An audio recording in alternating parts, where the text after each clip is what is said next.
저희가 지금 이 조국 장관 어제 자택에 대한 압수수색 얘기했는데 뭔가 한 가지 빠진 게 있죠. 사실 정치권 반응을 저희가 좀 자세하게 소개 안 해줬는데 지금부터 그 얘기 좀 해보겠는데요. 이번엔 어떻게 생각하십니까? 순서입니다. 패널 분들의 한 방이 있는 분석을 들어보는 순서죠. 주제 보겠습니다.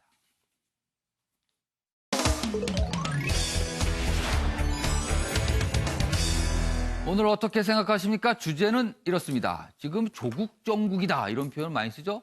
민주당 굉장히 검찰 수사에 반발하고 있지만 그 소개를 좀 자세히 들여다보면 뭔가 고민도 좀 묻어나고 있거든요. 그래서 그 내용 좀 보겠습니다. 자, 먼저 첫 번째 기사. 일단 표면적으로는 이런 모습이 지금 드러나고 있어요. 보시죠. 홍익표 민주당 수석 대변인 검사 40명으로도 안 되니 무리수다. 뭐 이런 검찰 압수수색 이런 거에 대해서 굉장히 비판하고 반발하는 내용이죠. 이런 과정에서 이제 한국당은요, 헌법재판소에 조국 장관 직무정지 신청을 했습니다. 이것도 이제 헌재로 가는 거예요, 이 내용이요. 뭐 이런 사항이었고요. 그런데 여기 있습니다. 여당 내 일부, 여기도 비주류라는 표현이 써 있는데, 뭐 일각에 얘기했죠. 부인이 구속될 땐 얘기가 좀 달라진다. 걱정된다. 뭐 이런 얘기겠죠. 그리고 청와대는 입장 발표할 이유가 없다. 이런 입장 내놨습니다. 일단 이게 전체적으로 좀 드러난 분위기고요. 다음에 볼 두 개의 기사가 있는데요. 여기는 글쎄요. 뭐 이제 취재를 통해서 좀 더 깊은 내용, 물밑에서 나오는 내용을 좀 전하고 있어요. 여당 의원들의 위기감, 여론 심상치 않아. 지도부 출구 전략 마련을 해야 되는 거 아니냐. 뭐 이런 목소리가 좀 있다는 거예요. 이해찬 대표는요, 어제 당회의에서 이렇게 얘기했습니다. 확실하게 드러난 건 없다. 당 지도부는 조국 두둔 입장 고수하고 있어요. 그러나 내부에서는 지식인층 분위기가 이게 심상치 않다. 등 돌리는 거 아니냐. 이젠 문재인 대통령이 결단해야 된다. 이런 목소리가 있다고 합니다. 뭐 아랫부분은 아까 청와대 반응이었고요. 관련 기사 더 있습니다. 보시죠. 이번엔 좀 더 구체적인 내용들이 나와 있어요. 내년 총선에서 20석은 사라진다. 위기감 커지는 민주당. 국민일보 기사인데요. 글쎄요. 오늘 또 이 기사에 대해서 이제 민주당 쪽에서 아마 뭐 해명 내지는 좀 반박을 할 수도 있겠네요. 근데 아무튼 이런 내용, 뭐 이런 목소리가 있었다라고 좀 전하고 있습니다. 조국 사태로 중도층 위반 심각하다. 지도부 안이한 입장에 불만이 고조되고 있다. 뭐 한국당 직무정지 가처분 신청했다. 이 내용까지 덧붙이고 있습니다. 자, 그럼 여기서요. 여야의 반응 영상으로 확인해 보겠습니다. 가장 나쁜 것이 먼지털이식 수사, 별건 수사인데 검찰 개혁을 막기 위한 총력 수사가 아니라 국민관심사의 실체적 진실을 그대로 밝히기 위한 진실 밝히기 수사가 되기를 바라겠습니다. 조국 부부는 구속을 면하기 어려운 상황입니다. 이미 조국을 둘러싼 국민의 분노와 국가적 혼란이 임계점을 넘어섰습니다. 이제 문재인 대통령이 정말 결단을 하셔야 합니다. 장관의 집을 검찰이 압수수색을 했는데 그 장관이 어떻게 검찰을 지휘한단 말입니까? 어떻게 이 나라의 정의를 지킬 수가 있습니까? 네, 여야 반응까지 저희가 좀 확인을 봤습니다. 네 분께 공통 질문을 좀 미리 드렸습니다. 지금 조국 정국, 민주당 뭔가 좀 고민하는 모습이 감지가 됩니다. 지도부의 생각 그리고 의원들의 생각은 무엇일까? 뭐 같을까 다를까? 아니면 어떤 고민이 있을까? 뭐 이런 내용입니다.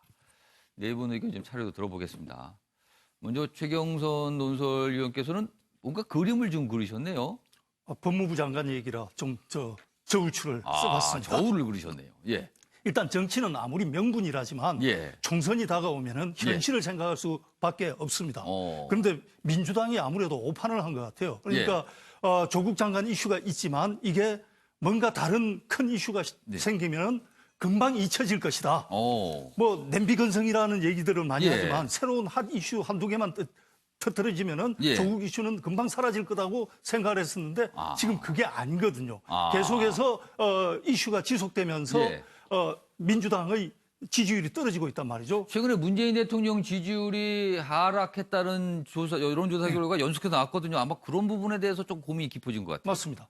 지지율이 떨어지면서 총선은 점점 다가오는 이런 상황이라면은 결국은 조국 한 사람을 지키기 위해서 잃어야 되는 의석수가 몇 석인지가 점점 많아지는 겁니다. 예. 그렇다면 당내에서 그에 대한 갈등이라든지 예. 불만이 분출될 수밖에 없는 상황이고 예. 저울추는 점점 조국 장관에게 불리한 방향으로 기울고 있다. 이렇게 설명드리고 그래서 싶습니다. 조국 장관, 낙선할 의원수 2개를 저울에 올려놓으니까 낙선할 의원수 쪽이 무게가 늘어나고 있다. 이렇게 그리신 거네요. 맞습니다. 알겠습니다. 자, 이번에 박상학 변호사께서는 어떻게 생각하십니까? 원팀 이렇게 쓰셨습니다.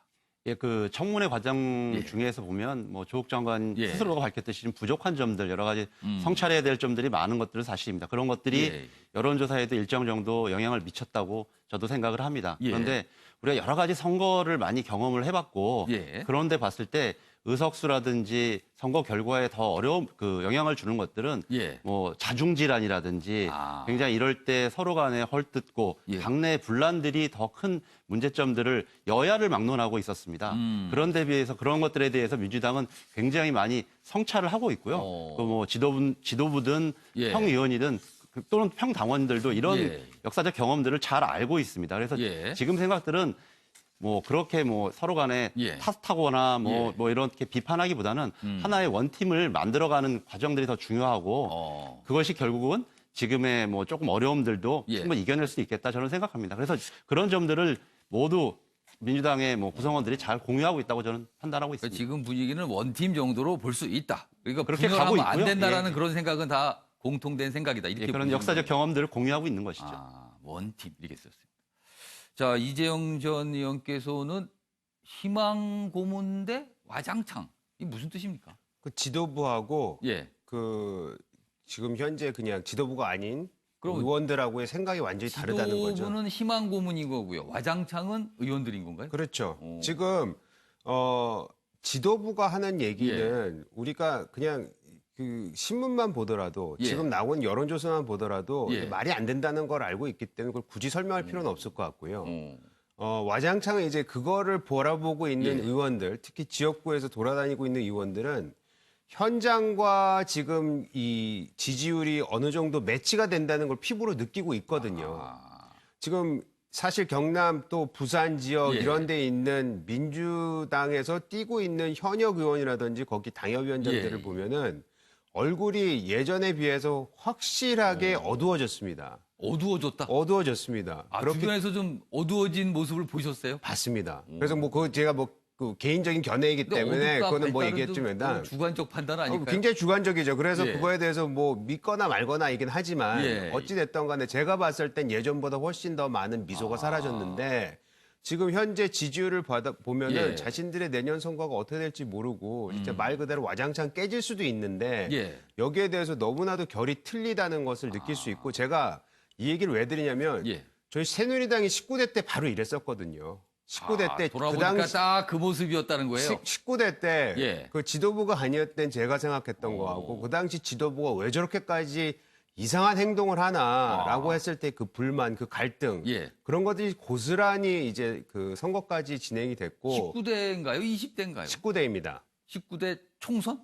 아니죠. 20대 총선이지만 20대 총선. 19대 국회의원을 했을 때 이제 12년부터 16년, 특히 이제 15년, 16년 그러니까 이렇게 20대 총선 전에 그 19대 국회 시절의 모습에 그렇습니다. 그때 이 지도부하고의 그 일반 의원들하고의 예. 이 괴리, 그 부분에 대해서 기억이 나기 때문에 아마 예. 민주당도 비슷한 경험을 지금 하고 있는 것이 아닌가. 저는 개인적으로는 상상을 해봅니다. 그 이재용 전 의원께서는 그 개인적 경험을 바탕으로 해서 지금 이렇게 좀 쓰신 거네요. 그러면 지금 네. 모습이 그럴 것이다. 알겠습니다. 양절 변호사께서는 뭐 날씨 예보를 하셨나요? 장마 소나기 다 물음표 이렇게 찍으셨네요. 네, 장마일지 소나기일지 아마 지금 민주당에서 고민스러울 것 같아요. 그러니까 어제 이제 샤프잔 조국 장관 또 사퇴 예. 압수수색 같은 걸 보면 대검 과학수사부를 총동원을 했어요. 윤석열 예. 검찰총장이. 그러니까 저는 동원된 인력을 보면 이게 한 사람 개인에 대한 수사인지 아니면 정말 국가에 큰 변란이 일어난 것인지 모를 정도의 이 어떻게 보면 검찰 인력을 총동원을 하고 있는데 예. 또 한 달 가까운 수사에서 또 막상 정확하게 뭐가 이렇게 맞아떨어지게 나온 것도 없어요. 언론에서 의혹은 많이 떠졌는데 예. 제기된 의혹들 다 그게 사실이면 정말 큰일일 텐데 그렇게 또 보는 것도 무리인 그런 상황이거든요. 그러니까 약간 지금 민주당 지도부에서는 최소한 이 정점을 찍고 있는 검찰의 수사가 지나가고 나면 예. 이게 장마일지 아니면 지나가는 소나기일지는 판단을 할 것 같다. 근데 아직은 그 판단이 좀 내리기는 이른 상황이 아닌가라고 고민하고 있을 것 같아요. 근데 너무 길 수는 없겠죠. 검찰 수사도 계속해서 뭐 이 상태로 2달, 3달 갈 수는 없고 총선이 내년 4월인 걸 감안한다면 아마 연말 이전에는 이 상황에 대한 확실한 판단. 그렇게 예. 되면 민주당 지도부도 이제 어떤 쪽에 선을 그어야 될지를 명확하게 정할 수 있을 텐데 아직은 그 판단을 하기가 좀 이른 시점이 아닐까 싶습니다. 네 분 보니까 뭐 약간씩 결이 다르는데 장마인가 소나기인가? 양지열 변호사께서 보시기엔 지금 이 상황이 장마예요, 소나기예요? 제가 봤을 땐 소나기 같아요. 소나기. 그러면은 조금 지나면은 반전이 있을 수 있는 상황이라고. 그렇게 좀 보신다. 그러면 네 분이 각각 오늘 좀 약간 답이 달라요. 지금 이 상황을 보는 시각은. 아무튼 이런 분석이 좀 나왔습니다. 알겠습니다. 자, 이번에는요. 정치권 기사 뭐 이어가 보겠는데요. 진중권 교수. 뭐 진보 성향의 대표적인 학자로 꼽히기도 합니다. 그리고 여러 가지 목소리도 그동안 냈고요. 그 얘기 좀 해보겠습니다. 진중권 정의당 탈당계. 이유가 뭘까요? 여기 있습니다. 조국 관련 당 대응에 실망했기 때문이다. 이렇게 밝혔습니다. 여기 소개가 돼 있어요. 대표적인 진보 논객으로 꼽히면 진중권 동양대 교수가 자신이 소속된 정의당에 최근 탈당계를 냈다. 이런 얘기입니다. 여기 보면 중앙일보 뭐 전화통화를 통해서 여러 가지 몇 가지 한 얘기가 있습니다. 소개해드리면 이래요. 질문을 이렇게 했습니다. 조 장관 적격 판정 등 정의당이 보인 일련의 조국 사태 대응 방식에 대한 불만 때문인가? 그래서 탈당계를 낸 건가? 물어봅니다. 그러자 답이 이렇습니다. 그런 것 다 포함해서 이것 저것 세상이 다 싫어서 탈당계 낸 거다. 세상이 다 싫어서 낸 거다. 제목이 이걸로 꼽힐 수도 있었겠는데요. 세상이 다 싫어서 내가 탈당계 냈다. 요 내용으로 정리가 돼 있습니다. 그런데 지금 정의당에서는 만류를 하고 있다. 뭐 이런 얘기도 좀 나오고 있어요. 진중권 교수의 어떤 무게감 때문에 아마 정의당이 조금 부담을 느끼는 것 같은 분위기가 있습니다. 자, 요 얘기 좀 해보겠습니다. 박상욱 변호사. 예. 이거 어떻게 된 일일까요?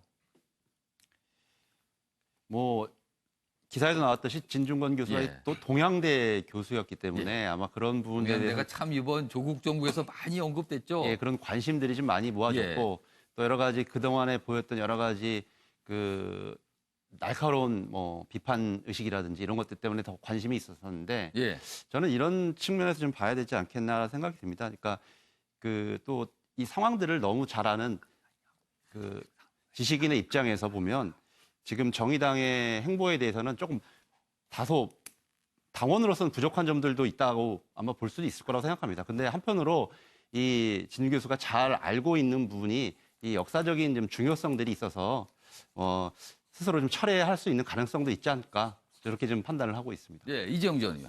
저희가 이거 그냥 그 당원의 입장에서 얘기를 해보면요.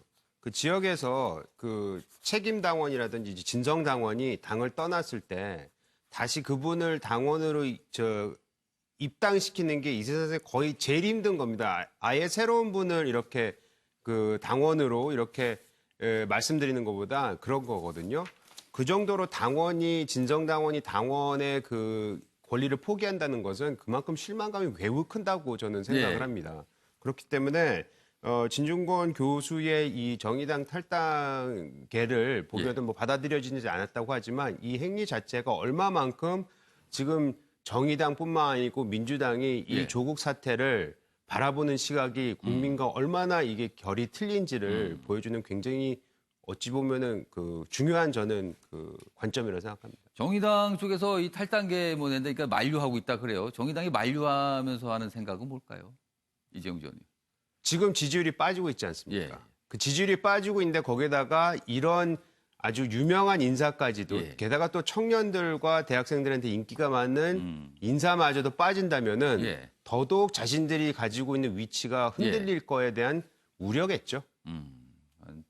진중권 교수는 뭔가 좀 불만. 여기 표현이 됐습니다. 이것저것 세상 다 싫어서 내가 나간다. 이런 표현이고요. 정의당은 나가면 또 부담스럽기 때문에 좀 만류하고 있다. 뭐 이런 모습. 어떻게 보면은 조국 정국에서 약간 파생된 현상일 수도 있을 것 같아요. 사실 불똥이 이렇게 쳤다고도 볼 수도 있겠네요. 알겠습니다.